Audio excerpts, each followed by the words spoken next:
The truth about Kyoko and Sayaka's final moments is drastically different in the Madoka Magica manga versus the anime. The manga reveals a raw emotional confession of love and sacrifice the show kept hidden. We're diving into the shocking scenes, official rebellion materials, and uncover the one fan-made story that finally gives them the happy ending they deserve. Stick around to the very end to see the kiss that changed everything. One of the most shocking differences is the fight between Kyoko and Sayaka after Sayaka becomes the witch Octavia. There's a moment where Octavia literally runs her sword straight through Kyoko. It's honestly hard to look at, especially when you see Kyoko's face looking so vulnerable and helpless. What makes it even worse is that Kyoko isn't fighting back the way she could. She's holding back. She wants to help Sayaka. She's still trying to reach her. And that decision ends up costing her everything. The manga makes that pain impossible to ignore. And then there's what comes after. In the manga, we get an afterlife scene that doesn't exist in the anime. Kyoko tries to offer Sayaka a candy bar, which mirrors an earlier moment where Kyoko tries to give her an apple, which Sayaka rejects, which represents her rejection of Kyoko and her attempts at trying to connect with her. But instead of refusing this time, Sayaka takes Kyoko's hand. If you didn't have the context of rebellion or anything that comes later, this moment alone makes you feel like, despite how tragic and unfair their deaths were, maybe they're at peace together. It suggests that their bond ran deeper than either of them ever admitted. There's that pause before Kyoko sacrifices herself. I've always wondered if that pause meant that some part of Sayaka was still there, listening, even for just a second. The anime leaves that moment ambiguous. The manga, by showing us what comes after, gives that pause more weight. There's also that scene where Kyoko says, "You're angry, right? You won't forgive it, right? I get it. So go ahead, get violent. I'll do it with you. But once you've had your fill, wake up, okay?"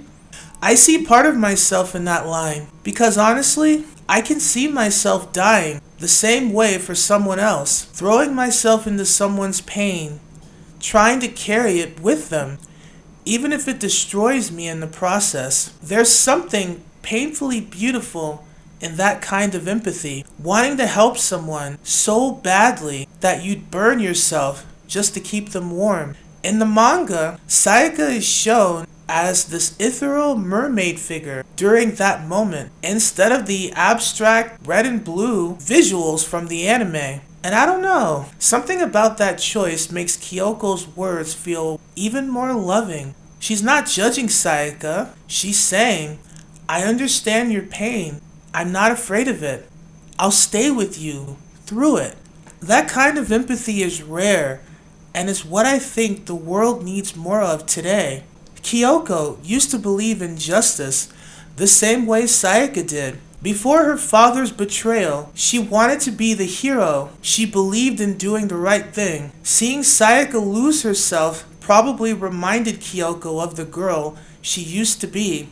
And I think that's a big reason why she tries so hard to save her, even when it becomes clear she can't.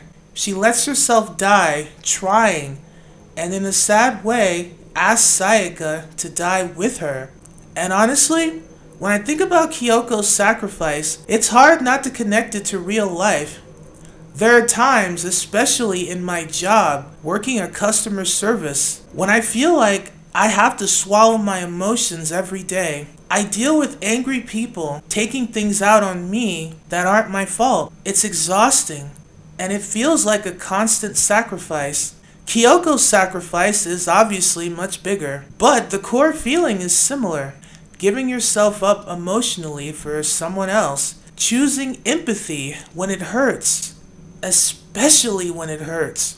That's why their relationship in Rebellion feels earned. Sayaka comes back not just to help Homura, but because she rejects leaving Kyoko behind. She realizes what Kyoko did for her. It's kind of funny, but there's this small moment in Rebellion, in that strange classroom scene where everyone else is seen awake with their faces blank, except Kyoko and Sayaka. They're both asleep, completely in sync, which is adorable and honestly says a lot. These two have always had parallels with each other when it comes to their attitude and their stubbornness, and the way they both hide their feelings. And here, it's no different.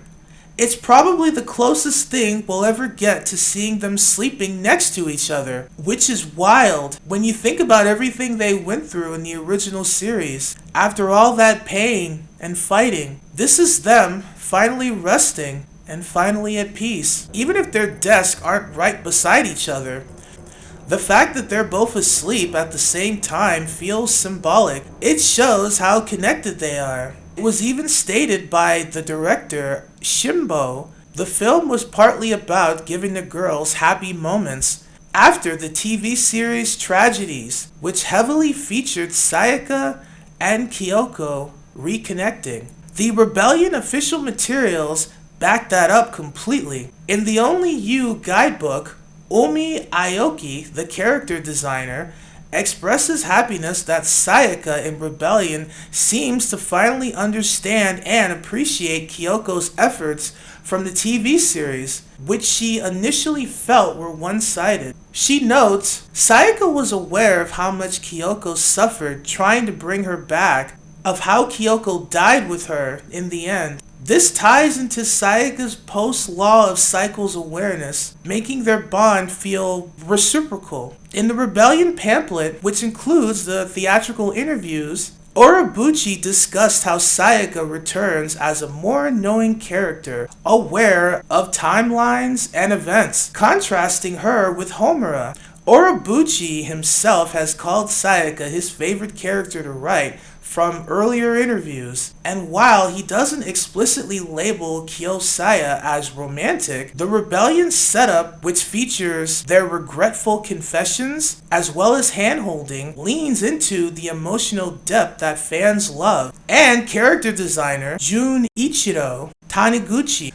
points out that Sayaka and Kyoko's roles are reversed in Rebellion. Sayaka is the more mysterious one, with sage-like knowledge about the law of cycles, while Kyoko feels upbeat and laid back. This flip makes their teamwork and banter feel fresh and balanced compared to the TV series rivalry that they had. And the voice actresses also comment, which was featured in the exhibition booklets and Seiyu events. Eri Kitamura, who is Sayaka's voice actress, and Ai Nonaka, who's Kyoko's voice actress, have playfully supported the pairing in interviews and even mimic the hand-holding scene, calling it a good Yuri couple. We've seen Kyoko and Sayaka at their lowest. Their bond somehow survives all of it, sure, but it still ends in suicide, which sucks. Imagine a world where they actually just get to be gay.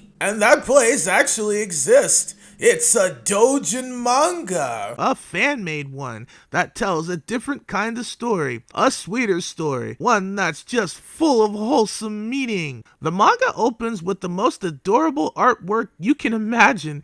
Kyoko hugging Sayaka from behind. Both of them blushing ferociously, surrounded by cake. Right from the start, there's beautiful symbolism. Kyoko's spear wrapped around Sayaka's sword. It's not just a cute visual, it's a metaphor for Kyoko's feelings surrounding Sayaka. Protection, connection, and a bond she wants to wrap herself around. Already, the story is setting up something deep and wholesome. Kyoko and Sayaka are out fighting wraiths together. Kyoko, being the more experienced one, tells Sayaka to stand back, Sayaka, of course, gets offended. Hey, don't make fun of me. Kyoko, with her signature smugness and a Pocky stick in her mouth, fires back. I'm not making fun of you. I'm just looking out for you, rookie. Kyoko then launches into action, planning to create a distraction so Sayaka can land a finishing blow. Here's where it gets fun. Kyoko uses her Rozo Phantasma, her ability to create illusions of herself. For those that don't know, in the different story manga,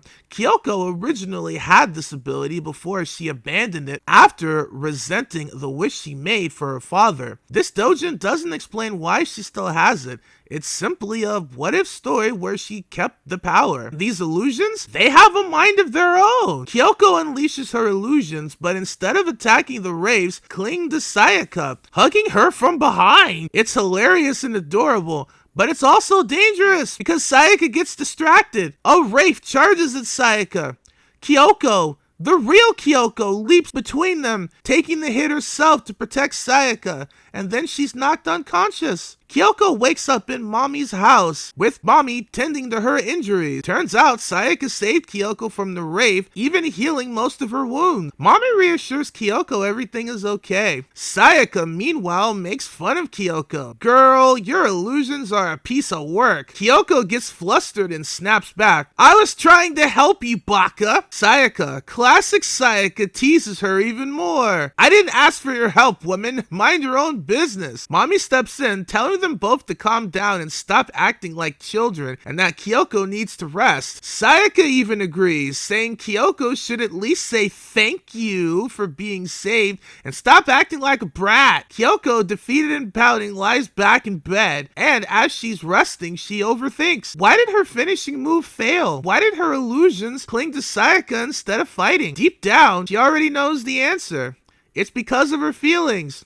Because even if Kyoko won't admit it, her heart is already wrapped around Sayaka. Later, we get a hilarious, wholesome sequence. Kyoko wakes up, sneaks downstairs, and adorably thanks a groggy Mami for everything. This kind of gives me shades and flashbacks of different story and how cute their relationship used to be. Mami, half asleep, tells her to make it up to Sayaka properly. Kyoko runs off to the cake shop, except plot twist, it wasn't the real Kyoko who got out of bed. It was her illusion with a mind of its own. Meanwhile, the real Kyoko is still resting upstairs. Now, there's a scene that absolutely deserves a lot of love. Mami Tomoe's secret practice session, and honestly, one of the funniest and most endearing parts of the entire doujin. After Kyoko wakes up and thanks Mami for everything, we cut to a totally different kind of moment. Mami alone in her living room, practicing a brand new ultimate move she's calling Shoot Ultima. She's just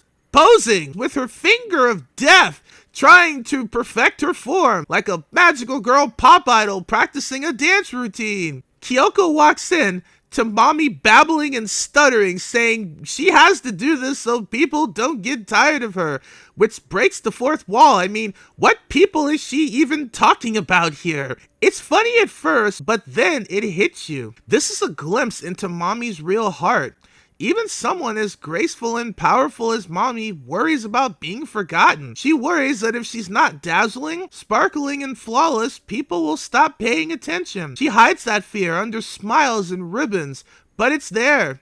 It's a little heartbreaking and makes you love her even more. At the cake shop, Sayaka runs into the illusion Kyoko, and the illusion Kyoko is devouring all the cakes. Sayaka, flustered, ends up paying for all the cakes to avoid trouble, which low-key suggests Sayaka might secretly be rich.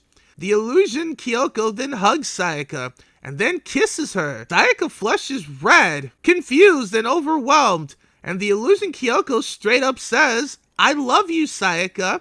Sayaka backs away in shock, almost getting hit by a truck. At the last moment, the illusion Kyoko pushes her out the way, sacrificing herself. Sayaka starts to cry, and that's when the real Kyoko and Mami arrive. It's revealed that the Kyoko Sayaka saw was Kyoko's illusion created by Rozo Phantasma, and that the illusions reflect Kyoko's true feelings. Real Kyoko falls to her knees and apologizes, saying she'll do whatever it takes to make things right. Sayaka, still blushing, asks, "Your illusion said it loved me. Was that real?" Kyoko, swallowing her pride, says yes. And then They kiss. Kyoko and Sayaka finally become a couple in this timeline. It's adorable. Now, if what you've seen in this video makes you more interested in the Madoka Magica manga, which I highly recommend by the way, there's going to be a link below in the description where you can check that out. There's actually an Anubis version which contains the entirety of the multi-volume manga, so check that out below. I talked a lot about Sayaka and Kyoko, but there's a moment I left out that ties into their connection. If you want to know more, click here where I talk about the bite that changed everything, breaking down the most important interaction between Kyoko and Sayaka that changed everything. Click here to check that out, and I'll see you there.